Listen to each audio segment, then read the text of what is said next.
Josue. Ang paghahanda sa pag-agaw ng Kanaan. Unang kabanata. Nang mamatay na si Moises na lingkod ng Panginoon, sinabi ng Panginoon sa kanang kamay ni Moises na si Josue na anak ni Nun, "Patay na ang lingkod kong si Moises, kaya ngayon maghanda kayo, ikaw at ang lahat ng Israelita, sa pagtawid sa ilog ng Hordan, papunta sa lupaing ibibigay ko sa inyo. Ayon sa ipinangako ko kay Moises, ibibigay ko sa inyo ang lahat ng lupaing mararating ninyo. Ito ang magiging teritoryo nyo, mula sa disyerto sa timog hanggang sa kabundukan ng Lebanon sa hilaga, at mula sa malaking ilog ng Euphrates sa silangan hanggang sa dagat ng Mediteraneo sa kanluran, at ang lupain ng mga Heteo. Walang makakatalo sa iyo habang ikaw ay nabubuhay. Sasamahan kita gaya ng pagsama ko kay Moises.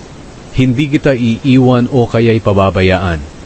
Magpakatatag ka at magpakatapang, dahil ikaw ang mamumuno sa mga taong ito, para ang kini ng lupaing ipinangako ko sa mga ninuno nila. Basta't magpakatatag ka lang at magpakatapang. Sundin mo mabuti ang lahat ng kautusan na ibinigay sa iyo ng lingkod kong si Moises. Huwag mo itong kalilimutan para magtagumpay ka sa lahat ng ginagawa mo. Huwag mong kalimutang basahin ang aklat ng kautusan. Pagbulay-bulayan mo ito araw at gabi, para malaman mo kung paano mo matutupad ng mabuti ang lahat ng nakasulat dito. Kung gagawin mo ito, uunlad ka at magtatagumpay. Alalahanin mo palagi ang bilin ko sa iyo. Magpakatatag ka at magpakatapang. Huwag kang matakot o kaya'y manghina, dahil ako, ang Panginoon na iyong Diyos, ay sa iyo kahit saan ka pumaroon. Kaya inutusan ni Josue ang mga pinuno ng Israel. Libutin ninyo ang kampo at sabihin ninyo sa mga tao na maghanda sila ng mga pagkain nila.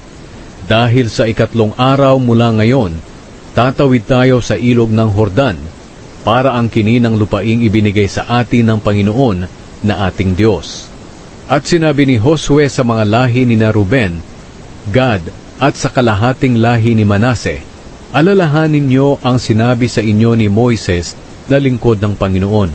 Sinabi niya na bibigyan kayo ng Panginoon na inyong Diyos ng lugar na matitirahan na may kapahingahan. At ito na nga ang lupaing ibinigay niya sa inyo, ang silangang bahagi ng ilog ng Hordan. Mananatili rito ang mga asawa, mga anak at mga hayop ninyo. Pero dapat mauna ang mga sundalo sa pagtawid sa Hordan para tulungan ang mga kapatid ninyo, hanggang sa masakop nila ang lupaing ibinigay sa kanila ng Panginoon na ating Diyos.